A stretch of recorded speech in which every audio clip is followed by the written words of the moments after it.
আমাদের জায়গা থেকে আমরা বলেছি যে এনসিসির বিষয়টা আমরা যে মৌলিক সংস্কারের রূপরেখা দিয়েছিলাম ঐক্যমত্য কমিশনের কাছে, তার মধ্যে এনসিসি অত্যন্ত গুরুত্বপূর্ণ একটি বিষয়।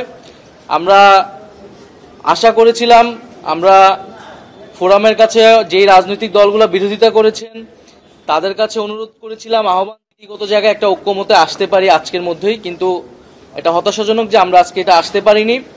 আমরা প্রশ্ন রেখেছিলাম যে এই যে দুর্নীতি দমন কমিশন, নির্বাচন কমিশন, মানবাধিকার কমিশন সহ এই গুরুত্বপূর্ণ কমিশনগুলা, যেগুলো আমরা বিগত সময়ে দেখেছি যে দলীয়করণ হয়েছে, নির্বাহী বিভাগের আজ্ঞাবহে পরিণত হয়েছে এবং বিরোধী দলমত দমনেও বা ভোটাধিকার হরণে তারা ভূমিকা রেখেছে, এর থেকে উত্তরণের আসলে উপায় কি? একটা অপশন যেটা সংস্কার কমিশন প্রস্তাবনা করেছে, যে একটা এনসিসি অথবা অল পার্টি কাউন্সিল বা একটা আপনার কাউন্সিল লাগবে, যেখানে নিরপেক্ষভাবে ঐক্যমতের ভিত্তিতে, আস্থার ভিত্তিতে আমরা নিয়োগগুলো করতে পারবো।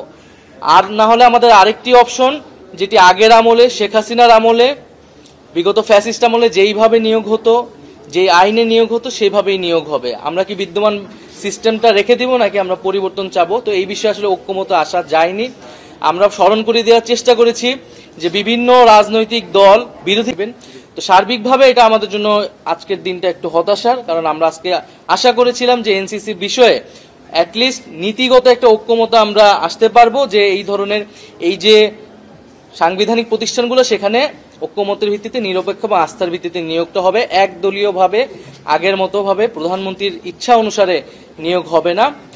আমরা বলেছিলাম যে ফরমেশন পরিবর্তন হতে পারে, নাম পরিবর্তন হতে পারে, সেক্ষেত্রে আমরা অ্যাকোমোডেটিং আছি, আমরা আমাদের প্রস্তাবনা আমরা পুনর্বিবেচনা করব। আর যারা বিরোধিতা করছেন তারা যাতে অবশ্যই একটা বিকল্প প্রস্তাবনা দেয়, না হলে আমরা আসলে এই যে গণ অভ্যুত্থান সংস্কার প্রস্তাবনা সেইগুলো ব্যর্থ হবে। কারণ আমরা আগের একটা সিস্টেম, যেটা খুবই গুরুত্বপূর্ণ, এই রাষ্ট্রীয় প্রতিষ্ঠানগুলো সেগুলো আগের নিয়মে চলবে, এই ধরনের শঙ্কা সংশয় আসলে তৈরি হয়েছে আজকের আলোচনার পরে।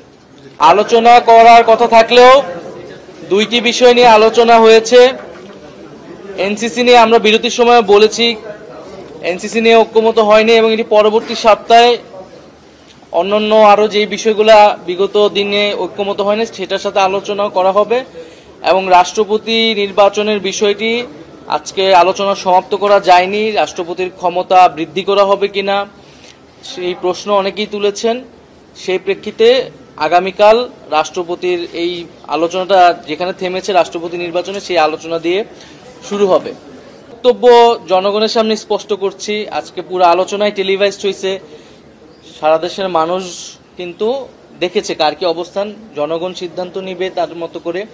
আর ঐক্যমত কমিশন রয়েছে, আমরা মনে করি এটি ঐক্যমত কমিশনের দায়িত্ব যে একটা যৌক্তিক বিষয়ে, মৌলিক সংস্কারের বিষয়ে কিভাবে দলগুলোকে ঐক্যমতে প্রক্রিয়া আনবে। যেটা হচ্ছে এর আগে দুপুরে ইসলামী আন্দোলন, তারপর জামায়াত বলে গেল যেই বিষয়গুলোতে কনসেনসাস হবে না, ফাইনালি ঐক্যমত হবে না, কারণ ঐক্যমত করা খুব কঠিন কাজ, সেই বিষয়গুলোতে তারা গণভোটের মাধ্যমে ওগুলোর বাস্তবায়ন চায়। এনসিপির অবস্থান কি? আপনারা তো একসময় গণপরিষদের কথা বলেছিলেন, যদিও সেটা সম্ভবত ক্ষীণ।